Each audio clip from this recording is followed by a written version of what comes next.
Olá, tudo bem com você? Aqui é o meu lugar, o seu lugar de desenvolvimento e aprendizagem. Meu nome é Yuma Kelly e a ideia aqui é fazer com que você desperte seu interesse pela leitura, desperte a sua vontade de adquirir mais conhecimento. E se você quer isso, então se inscreve, curte e compartilha esse vídeo com os seus amigos, porque você vai ajudar a fazer com que esse conteúdo chegue a cada vez mais pessoas.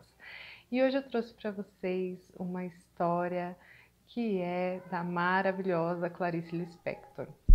Bom, Clarice Lispector, com certeza você já ouviu falar nesse nome, é uma das maiores escritoras brasileiras. Ela foi escritora, jornalista, escreveu romances, contos, crônicas, ensaios, enfim, é considerada uma das nossas maiores escritoras, se não a maior por alguns, pelo seu jeito peculiar de ser, pelo seu jeito peculiar de escrever.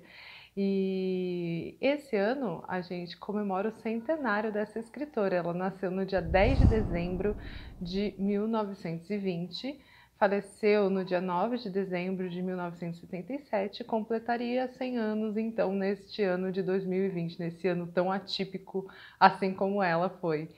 E a história que eu trouxe hoje para a gente conversar um pouquinho, eu li no Kindle Unlimited, então fica a dica de para quem tem assinatura, você consegue baixar esse livro na nova edição, na edição especial, em comemoração ao centenário dela, e consegue fazer a leitura de uma maneira bem confortável.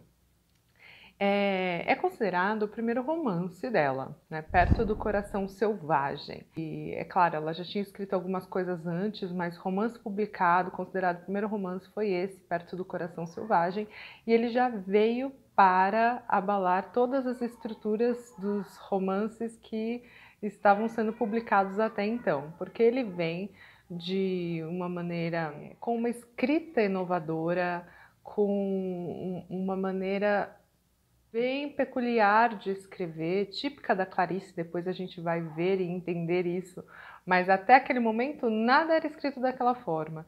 Então, só para falar um pouquinho da sinopse, ela vai apresentar para gente uma personagem que, desde a infância até a vida adulta, vai apresentar algumas questões para a gente refletir junto com ela.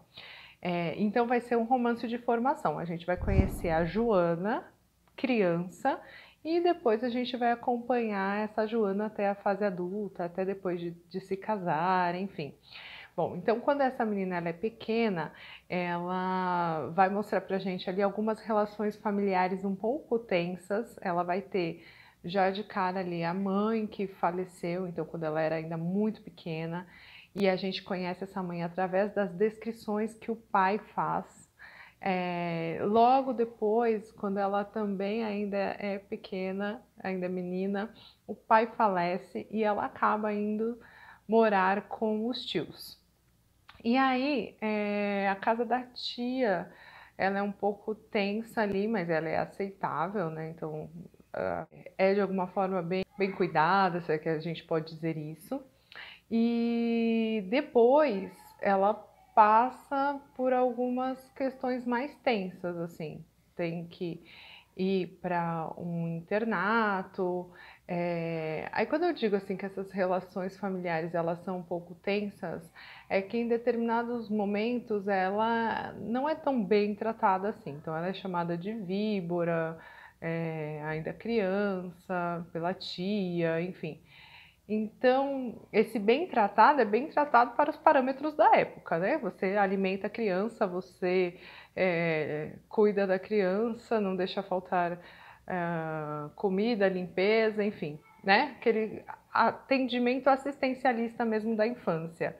E aí, se a gente for pensar nos parâmetros de hoje, aí nós teremos várias outras questões, porque chamar uma criança de víbora não é algo que seja aceitável, certo?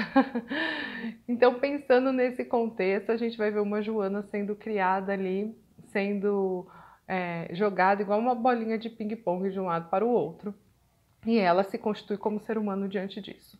E desde a infância a gente vê que ela é muito questionadora, ela é muito sonhadora, ela é observadora, então ela fica ao redor pensando e refletindo sobre a existência, sobre a vida ainda criança.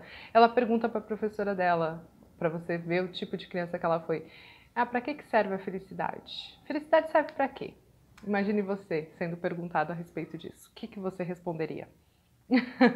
Então, ela faz esse tipo de questão.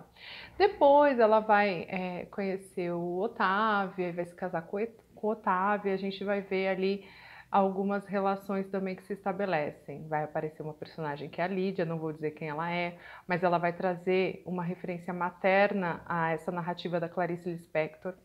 E a maternidade, a gestação, essas relações da mulher com o corpo, com a gestação, com o filho, com a criação, são muito presentes na Clarice, muito importantes de serem mencionadas e serem pensadas, refletidas, porque esse era um traço muito marcante dela. E isso é trazido na nossa história, é trazido para a nossa história.